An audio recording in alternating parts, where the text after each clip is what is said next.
Hey, I'm back again. And I want to talk a little bit about our self-concept. The identity, the roles that we kind of assign ourselves, and how, while it's really good, I say good, I don't mean it like it's good or bad, but while it's, let's say, I don't even want to use the word progressive, but while it's beneficial for us, so I like trying to find the right word when I can, the appropriate word when I can. So when we really have an idea, a certain transparency or awareness of, our character, right? Choose your character. That is just our expression, our sculpting of this divine consciousness. Yes, we know it's not exactly us per se, but it is how we are representing source within this lifetime, within this pathway, right? But there's something kind of tricky that happens when we identify too heavily with this character. We end up coming up a little flat. We end up allowing these expectations of ourselves, of our character, to drive the narrative more so than the divine aspect that we've sculpted and shaped into this mold, into this vessel that we show up in throughout our life, throughout this pathway, right? And so it's always good, it's always beneficial to check in with yourself and be like, all right, when I'm feeling stuck, or when I feel like I'm not being met with the same type of energy that I'm giving or I'm putting out there, could it possibly be that you're relying too heavily on one of the concepts or pieces of attributes, even of the character that you chose?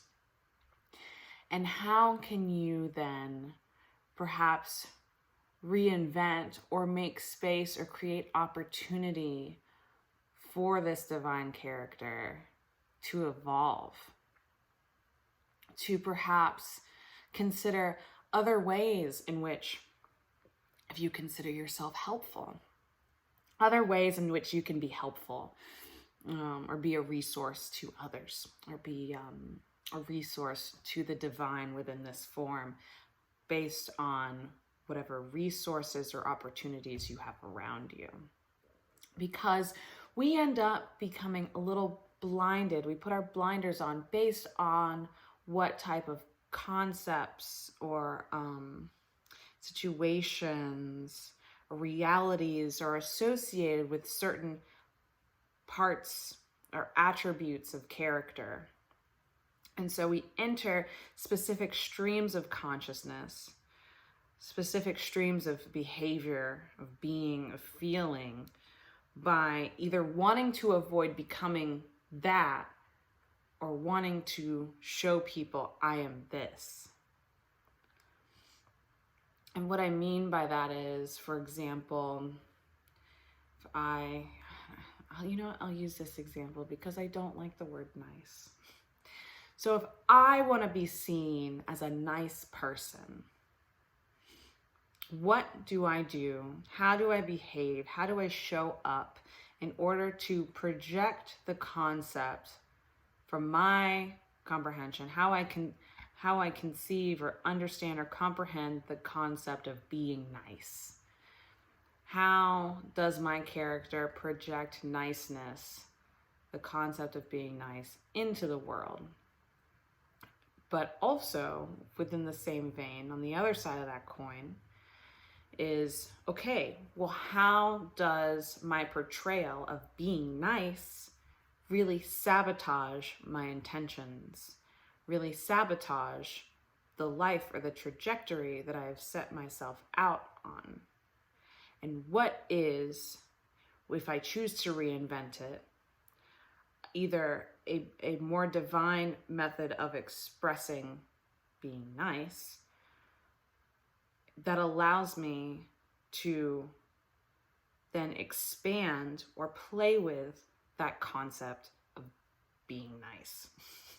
And I know that sounds kind of like a weak example, but this is something that you can do and you can play with when it comes to every character attribute you have adopted being you, being insert your name here.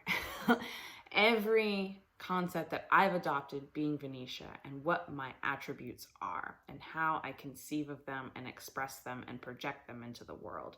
I can shift that and reinvent it. I don't necessarily have to change the attributes, but I can change what I believe of them and what is possible, what my limitations are within that, and also what my potential is within that.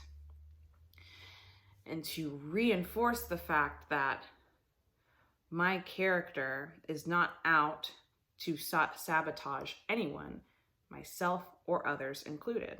And by sabotage, I mean getting in the way of progress, getting in the way or interfering with the highest potential outcome of either myself or another person or a situation, right? Because, there's so much possibility. And words, there's that quote, and I'm just recalling it from memory, and I brought it up today too on a client call, is that, once we name something or label something, we limit it. So that's one reason why judgment can be so detrimental energetically to another or to ourselves even, because then we're naming some type of quality, we're labeling something that's creating that interference of its potential. So for instance, if I'm out somewhere and I'm wearing this new dress or something, and someone says, no, that's not a good color on you, or like, really that type of dress isn't very flattering to your body type, something like that. This hasn't happened. I'm just using this as an example. What that does, now that that frequency has been projected and sent my way, it then interferes with the resonance of feeling good, of feeling confident, of wanting to be in my body and wanting to own it. So it removes that potential from my field in that moment as that is being said to me. So it interferes with whatever trajectory or path I was taking in terms of being, body positive, self-confident, and has moved me instead to a place of a pathway of doubt, of insecurity, depending on whether or not I choose to accept that, but still energetically it's there. And of course we can use tools to deflect it and whatnot, but what really would be a beautiful thing to have happen is for us all to realize how that harms others. Because at the end of the day, they're also calling that in for themselves. They're interfering with their own potential when they cast out that interference upon others. So that's why, gossip and speaking ill of other people can be really detrimental to the overall frequency of the collective. So it's very important to consider the energetics of those types of situations, to consider the energetics, of our judgments. So, but again, it can go many different ways. And right now we're focusing specifically on our character.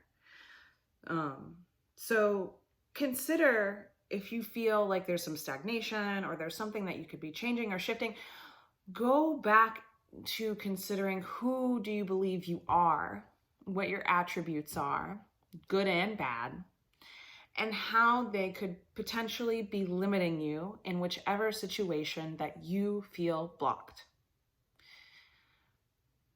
And after some self-analysis, then you're kind of able to figure out, hey, maybe I've been getting into my own way because somehow I have a belief somewhere that by being this or attempting to be this or satisfy this attribute, in all actuality, I'm making myself aware that that's what I believe others will succumb to if they behave this way. So how can I change that belief? Whether it's something that I've placed on another person before, like if nice guys finish last, I was talking about the nice thing, but you want to be nice, well, then are you going to finish last?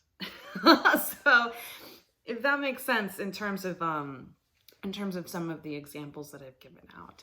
But for example, if you're going, around in circles trying to avoid being considered mean or being a bitch or something like that, right? Then you're more likely to not adopt a sense of confidence or really hone in on your personal power in an instant where you feel like you might be, when someone might be crossing your boundaries, right?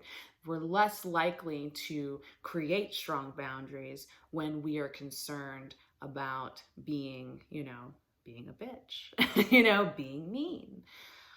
But do we consider people that have strong boundaries to be those things also? Or do we admire them for the strength and for that resoluteness that they so willingly adopted and are exercising? So it's like we're always kind of going back into our field notes when we're doing this work and working specifically with our self-concept and who we are and what motivates us. Because ego is not a bad thing necessarily. We just need to know how it works. And it all stems from our motivations and our beliefs and how they work in tandem, really. And everything is a resource, including our ego. So why kill it? You can't, because it's part of you. It's part of you in this human form. So, but it's our emotional body in motion. Our ego affects our emotions. Our emotions affect our consciousness, our thinking, our frequency, what we magnetize. And how we feel can really mold our intentions sometimes when we're not in that space of neutrality and observation and, divine analysis. I'm just starting to use words, I feel like.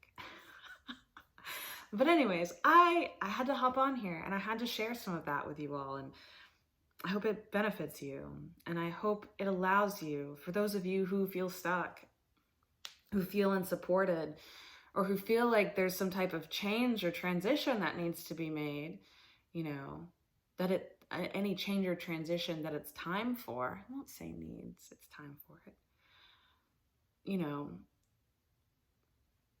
Take that practice on. Figure it out. Do a little exploration. And plus, it's fun. It's fun being able to build your character. It's fun being able to choose your character and allow it to evolve, allow it to gain experience points, and figure out where you're going to use them. It's one thing to gain experience, is another to use it and apply it in order for you to be able to expand what you can hold, what you can create, being able to actually manage it effectively and enjoy it simultaneously.